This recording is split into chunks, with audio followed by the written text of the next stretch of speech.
Hello. स्वागत करते हैं आपका जीआईएस एकेडमी में। मेरा नाम है शुभम। आज का हमारा टॉपिक है राज्यसभा का चुनाव। आप लोगों को पता होगा कि हाल ही में 15 राज्यों में राज्यसभा का चुनाव हुआ है, इलेक्शन हुआ है, जिसमें तो 12 राज्यों में निर्विरोधी सांसद चुन लिए गए हैं। मात्र 3 राज्यों में इलेक्शन हुआ है, उत्तर प्रदेश, कर्नाटका और हिमाचल प्रदेश। तो आज हम जानते हैं कि राज्यसभा के चुनाव के बारे में, क्या होता है, कैसे होता है। इस टॉपिक पे हम थोड़ा सा डिस्कस करेंगे। फटाफट देख लेते हैं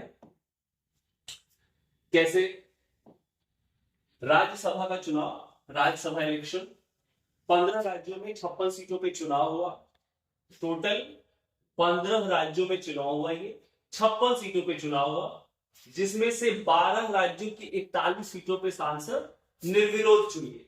जो भी सांसद थे निर्विरोध चुन लिए गए। सिर्फ 3 राज्यों में इलेक्शन हुआ है, उत्तर प्रदेश में, कर्नाटक में और हिमाचल प्रदेश में।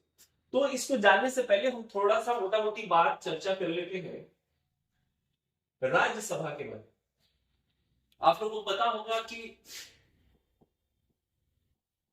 राज्यसभा संविधान के अनुच्छेद आर्टिकल 80 में, संविधान के अनुच्छेद 80 में राज्यसभा के बारे में चर्चा है। जैसे कि आप लोगों को पता है, संसद के 2 हाउसेज होते हैं। एक होता है राज्यसभा और एक होता है लोकसभा। ये 2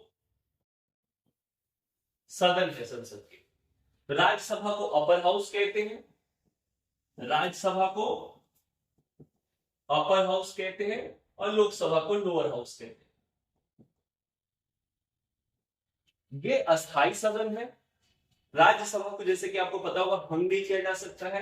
राज्यसभा का कार्यकाल 6 वर्षों का होता है और इसके 1/3 सदस्य हर 2 सालों में रिटायर हो जाते हैं। तो इनका इलेक्शन होते रहते हैं। तो अभी हाल ही फिलहाल में जो इलेक्शन हुआ है उसके बारे में हम बेसिकली चर्चा करेंगे। आइए,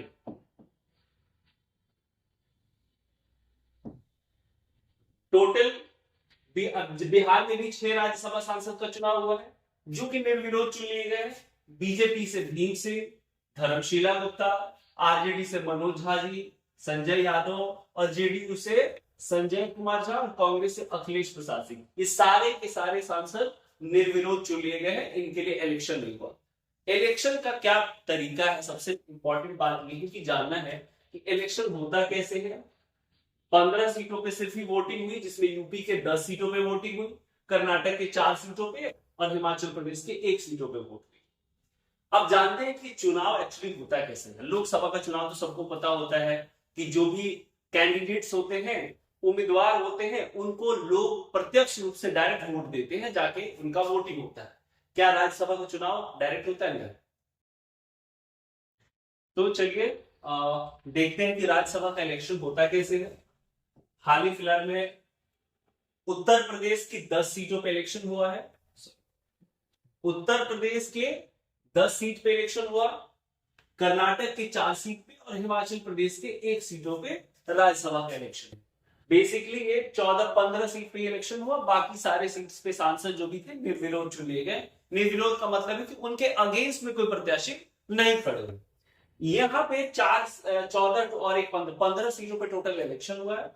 तो अब जानते हैं कि राज्यसभा का चुनाव होता कैसे है। मैंने जैसे पहले बताया भी कि राज्यसभा के चुनाव में विधायक ही वोट देते हैं। जो विधानसभा के विधायक है, सबसे खास बात इतनी ये है कि जो विधान परिषद के विधायक है वो वोट नहीं देते। सिर्फ विधानसभा के विधायक ही राज्यसभा के सांसदों के लिए जो वोटिंग होती है उसमें विधानसभा के सदस्य वोट देते हैं। वोटिंग का कैसे होता है, इसका कुछ फॉर्मूला होता है। जितनी राज्यसभा की सीटें होती हैं खाली, उनमें एक जोड़ देते हैं। जो भी राज्यसभा की सीट खाली, जैसे बिहार में 6 सीट खाली थी, उसमें एक जोड़ देते हैं और उस राज्य की कुल विधानसभा की सीटों में भाग देते हैं और जो भागफल आता है उसमें एक जोड़ देते हैं। तो चलिए, काफी आसान भाषा में इसको समझते हैं। बहुत इजी मेथड है इसको समझने का। मान लीजिए कि अगर बिहार में राज्यसभा का इलेक्शन करवाना हो और यहाँ पे 1 से ज्यादा कैंडिडेट हो, इनकी वोटिंग करवानी हो, कैसे करेंगे? अभी तो जैसे मान लीजिए बिहार में निर्विरोध सांसद जीत गया ना। लेकिन अगर इनके बीच में फाइट होता, इलेक्शन होता तो कैसे होता? तो मान लीजिए कि बिहार में भी कितनी राज्यसभा की सीटें खाली थी? राज्यसभा की बिहार में टोटल 6 सीटें खाली, ठीक है। इस 6 सीट में क्या करेंगे? सबसे पहले 1 जोड़ देंगे, तो टोटल कितना नंबर आ गया? 7। अब बताइए कि बिहार में विधानसभा की टोटल सीट कितनी है? तो आपको पता होगा कि बिहार में विधानसभा की टोटल सीट है 243। अब इस 243 में 7 से भाग, 243 में हम भाग देंगे 7 से।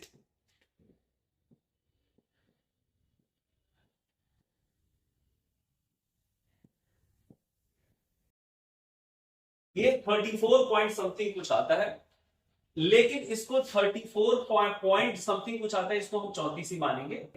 तो ये जो भागफल आता है 34, फिर इस भागफल में 1 जोड़ देंगे, तो हमारा टोटल नंबर कितना आता है? 35। यानी 35 ये नंबर जो आया, यानी अब एक राज्यसभा सांसद को सीट, इस इलेक्शन को जीतने के लिए कम से कम 35 विधायकों की वोट की जरूरत है। यानी एक राज्यसभा सांसद को जीतने के लिए कम से कम 35 विधायकों के बहुमत की जरूरत है। 35 विधायक अगर किसी एक सांसद को वोट देते हैं तभी वो राज्यसभा सांसद जीत घोषित होता है। दूसरी बात और सबसे महत्वपूर्ण बात, एक विधायक एक बार से ज्यादा वोट नहीं कर सकता। मतलब एक विधायक किसी एक ही कैंडिडेट को वोट कर सकता है। जैसे कि मान लीजिए कि, और उसमें अपना जो है ना, वो एक प्रायोरिटी लिस्ट डालना होता है कि हाँ पहली प्रायोरिटी पे मेरा ये सांसद है, दूसरी प्रायोरिटी पे मेरे ये सांसद। तो ये वोटिंग इस फॉर्मूले से वोटिंग होता है। जिसको इस फॉर्मूले के हिसाब से इतनी सीटें मिल गई, इतने विधायकों ने वोट दे दिया, वो प्रत्याशी उसको जीत घोषित कर दिया जाता है, विजयी घोषित कर दिया जाता है। तो बेसिकली ये तरीका है राज्यसभा के सांसदों के चुनाव का। उम्मीद है कि आपको ये पसंद आया होगा ये वीडियो। मिलते हैं अगले वीडियो में। धन्यवाद।